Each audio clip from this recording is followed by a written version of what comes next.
my group members will present the practical risk analysis presentation about the Saudi Aramco.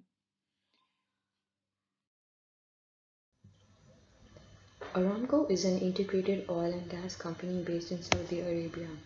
Saudi Aramco is the world's largest oil producer, with upstream and downstreams being their two primary operating segments. In the upstream segment, they explore, develop, and produce crude oil, concentrate natural gas, and natural gas liquid. Activities in the downstream segment are primarily devoted to refining, petrochemicals, supply and trading, distribution and power generation. Additional activities within the downstream segment include base oil lubricants and retailing. As a chemical company, the company produces a wide range of chemicals ranging from aromatics, olefins, polyolefins to polyols, and rubber. The company is present in three global energy markets: Asia, Europe, and North America. It's the world's most profitable company, eclipsing even tech giants such as Apple and Google. The company was established in Saudi in 1933 in Durham City. It's primarily state-owned, but raised to 29.4 billion US dollars in a 2019 IPO and has a greenshoe option for 2020. It was rated A1 by Moody's for its credit ties to the Saudi government. Following the 2016 announcement by Saudi Crown Prince Mohammed bin Salman bin Abdulaziz Al Saud to list 5% of the company at a valuation of approximately $2 trillion, Saudi Aramco attracted investor interest in what became the largest initial public offering.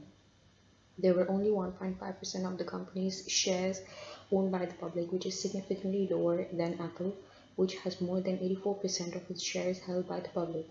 The company enlarged its IPO through a greenshoe or over-allotment option in which it sold 450 million more shares. The IPO valued at 1.87 trillion US dollars, which is still below the Crown Prince estimate. In 1933, the Saudi Arabian government and the Standard Oil Company of California signed an agreement that established Saudi Aramco. After the agreement, the company began drilling for oil and began commercial production in 1938. During the next decade, the company expanded swiftly across Saudi Arabia, reaching crude oil production level of 500,000 barrels per day by 1949. In 1973, the Saudi Arabian government purchased a 25% stake in the company, gradually increasing it to 100% by the late 1970s. In 1980, the Saudi Arabian company was established officially. Between 1990 and 2000, it forged global partnerships and alliances. For the firm to keep up with the production, it also built Trans-Arabian Pipeline, the longest in the world.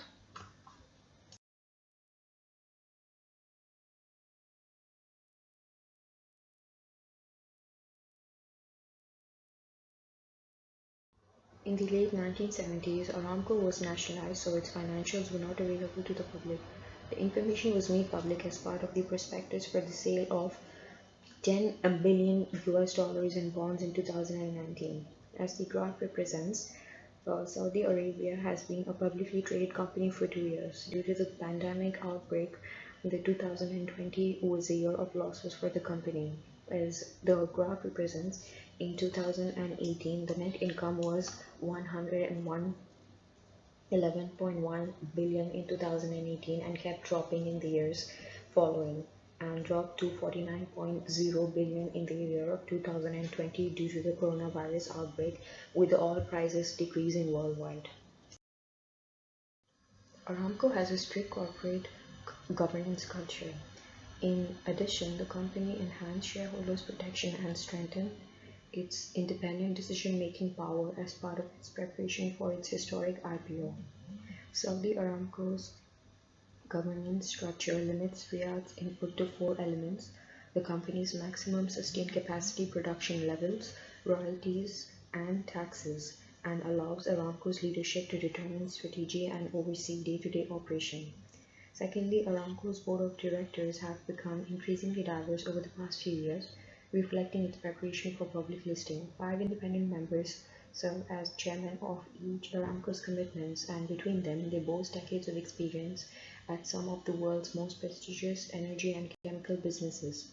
Keeping with international best practices, board members serve 3 years term and have a variety of perspectives.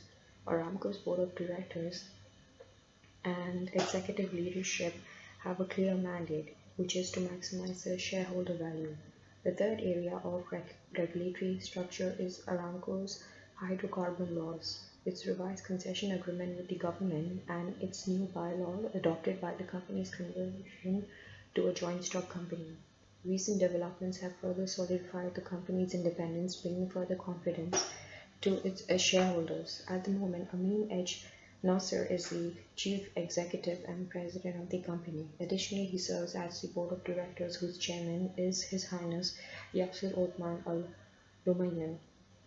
However, His Highness Mohammed Al Jadan is currently the director of the company as well as the Minister of Finance for Saudi Arabia and a member of the Saudi Council of Ministers with 7 other directors from different countries. Hello, my name is Lazat, and I will start by explaining the risks faced by the Saudi Aramco. So the first one, we're going to discuss the geopolitical. So there are several industry-specific risks that oil and gas companies they face, thereby requiring them to adopt certain risk management measures. So over the years of its operation, Saudi's Aramco's success has been globally recognized. Despite the many milestones it has accomplished, the company remains committed in reaching more goals and opening more opportunities for growth and continued development.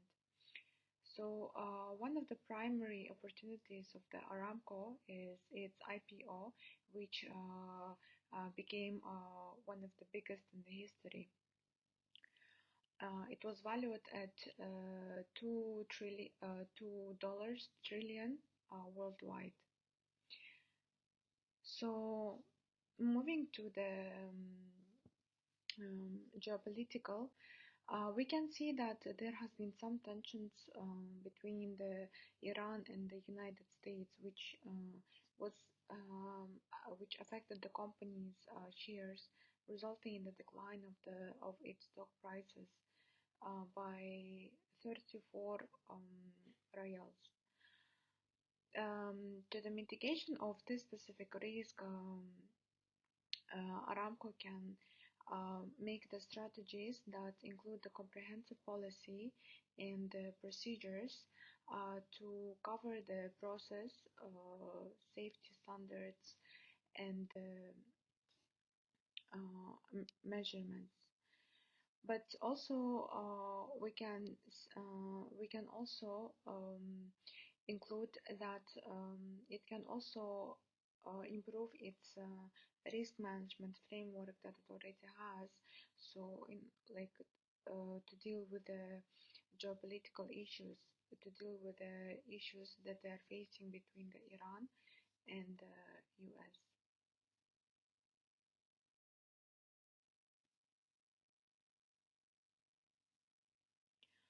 Moving to the next slide. So the international crude oil supply and demand in the sale prices for the crude oil are affected greatly by many factors that are beyond the Aramco's control. It can include the impact of the natural disasters, public health pandemics such as COVID-19, um, strains on supply and demand for the crude oils. So the general economic conditions and the ability to deliver the crude oil, um, and also the impact of the climate change on the demand for and the price of the hydrocarbons, and also the weather conditions. They all can affect the supply and the demand. So the climate change concerns manifested in the public sentiment, government policies, laws, and the regulations, international agreements, and the treaties and the other actions may reduce the global demand for the hydrocarbons. So, and the proper shift to lower the carbon intensity fossil fuels such as the gas or the alternative energy sources. In particular, increasing the pressure on the governments or to reduce the GHG emissions has led to a variety of the actions that aim to reduce the use of the fossil fuels, including among the others carbon emission cap and the trade regimes. So, um, by considering the risk mitigation for this risk, we can say that the environment management system would also help this company to address the threat posed by the climate change on its operations. So specifically, Aramco can adopt the uh, ISO 14001 to reduce and manage its environmental impacts, improve its resource use efficiency, and reduce the water.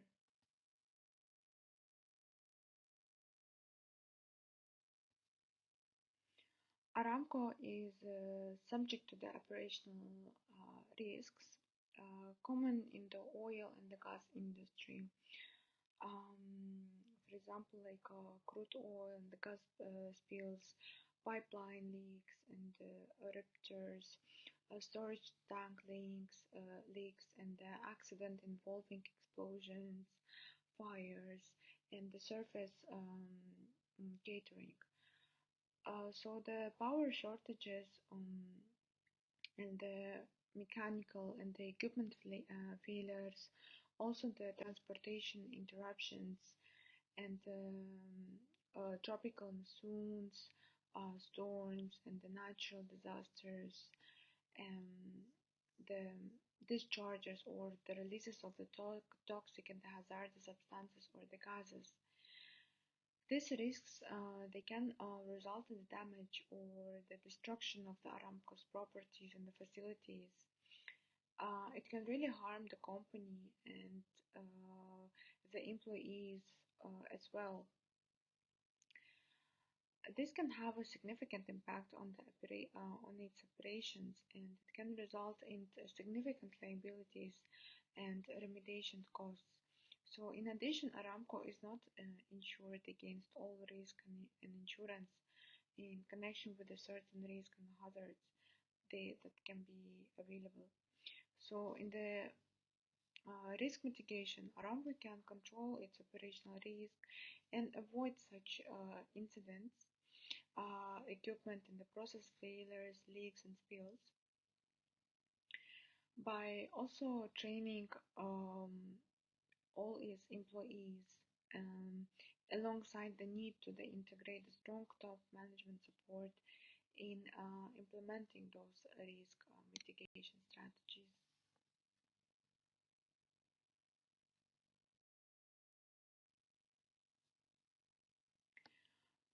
Aramco's facilities have been targeted by the terrorist and other attacks. For example, in September 2019, the Abqaiq facility and the Horeis processing facility were subject to attack by unmanned serial vehicles and missiles. So, Abqaiq in Aramco largest oil processing facility.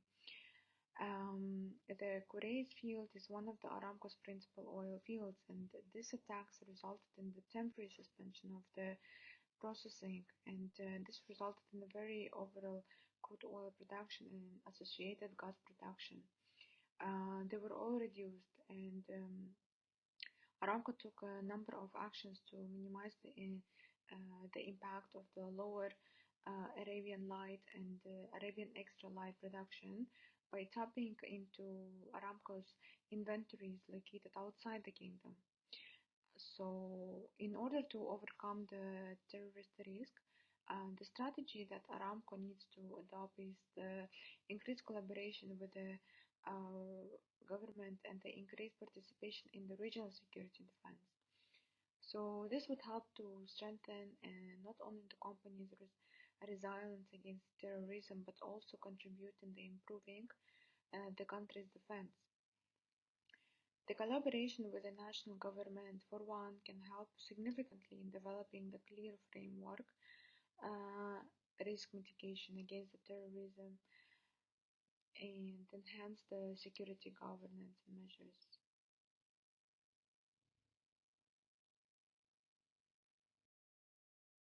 So now we'll discuss about the hedging strategies.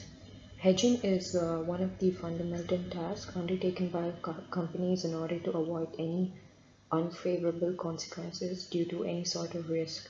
Most oil and gas producers use various hedging strategies in order to reduce the risk that happens which is out of their control in the market.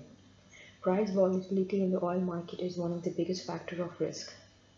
In a recent move this year, Aramco increased their oil prices for consumers in Asia, US, and Europe after the crude oil prices rise to almost $95 per barrel. Oil is not only influenced by the supply and demand of oil, but other factors like inflation, political risks, etc. In 2001, Aramco's net income increased by almost 124% to $110 billion due to increase in oil price. Hence, when price of oil increases, the company producing oil will be profiting. On the other hand, if price of oil decreases, then the company will incur losses. For instance, in 2020 during the outbreak of coronavirus, Aramco's profit fell by almost half to only $49 billion. Therefore, in order to safeguard themselves from uncertainty and losses, oil producing companies can take various hedging strategies that can minimize the impact of the risk. We will be looking at two hedging strategies. The first one is a futures contract, which is a contract that gives the buyer the right to purchase an underlying asset at an agreed price in the future. The asset can be sold or bought back before the expiration. The contract has set terms with no flexibility. They are rigid with their terms and conditions and prices. The contract is also regulated. For instance, Aramco would like to hedge the price of future crude oil production and is looking to fix the price for July crude production. So to hedge this, they can short sell a September Brent crude oil futures contract. The buyer of the futures contract will benefit if the price of the asset increases and the seller, in this case, will lose. We can take this as an example. This is a screenshot of the future price of crude oil as per the Chicago Mercantile Exchange for the month of May, June, July, and August. The future price for the month of May 2022 is $112.60, and the price falls to $109.69 the following month, 106.53 in July 2022. The current market price of oil is $112.56 according to the website Market Insider, which is slightly higher than the future prices in June, July, and August. Given that Aramco sells a crude oil futures contract for July 2022 and the market price of oil is higher than $106.53, then Aramco will face a loss on the contract since they could have sold it in the market at a higher price. However, if the market price of oil in July 2022 falls, given the current economic scenario, then Aramco will benefit from the contract as they can sell at a higher price and the buyer is obligated to make the payment. Aramco will be able to only benefit if the market price of oil decreases below the agreed future contract price of crude oil. For instance, if the spot price or market price of oil in July is $102.39, then Aramco can profit from the contract if they sold a futures contract of July 2022 for $106.53. The gain will be $4.14 per barrel of crude oil, which is just the deduction from the market price with the futures price. However, if the price in the market is, for instance, $110.23, then Aramco will face a loss, since they will now be forced to sell to the buyer at a lower price than the market. Another hedging strategy is option. A call option will give the buyer of the contract the right to purchase an asset at the strike or agreed price on or before the expiration date. A put option, on the other hand, gives the seller the right to sell the asset at the strike price if exercised by the buyer.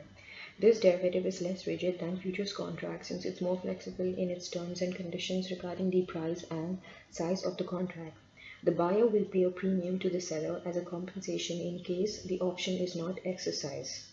Aramco can benefit on the premium only if the buyer decides not to exercise the option given the market price of oil is lower than the strike price. A graphical representation is added in here to show how much profit a seller of the contract or options can make. The break-even point is when the strike price and the spot price is equal and doesn't make a difference to either the buyer or the seller. However, the seller of the option can make a profit when the buyer pays a premium and when it's not exercised, and the premium will increase when the spot price is lower and than the premium rate. Force majeure. It's essentially a clause in a contract which states to remove any liability or expense that occurs due to any unnatural or inevitable event that is completely out of control. For instance, war, natural disasters, diseases, or virus outbreak. In case the clause is missing in the contract, then one of the party will be liable to compensate for the damages or losses as per the terms and conditions of the contract. The event must be highly unusual and should affect the parties involved financially or in a materialistic manner. Many companies that have contracts are now questioning whether the outbreak of the virus in 2020 will fall under the force majeure clause. This is one of the ways companies can lower the risk. Depending on the clauses on the contract that Aramco signed, they can claim for liability under force majeure if they have been affected adversely. They can even nullify the contract if it's mentioned on the terms and conditions. Another example would be the recent war between Russia and Ukraine, which is an unforeseeable event that has affected companies and their contracts. In case the clause is mentioned, then either party can claim the losses due to the unusual event.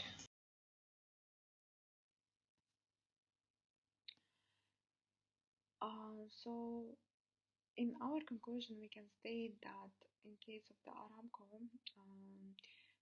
the risk and the strategies that we have mentioned, it all encounters ranges from the operational the risk that we have mentioned, such as the accidents and explosions, to more complex strategies that has been implemented.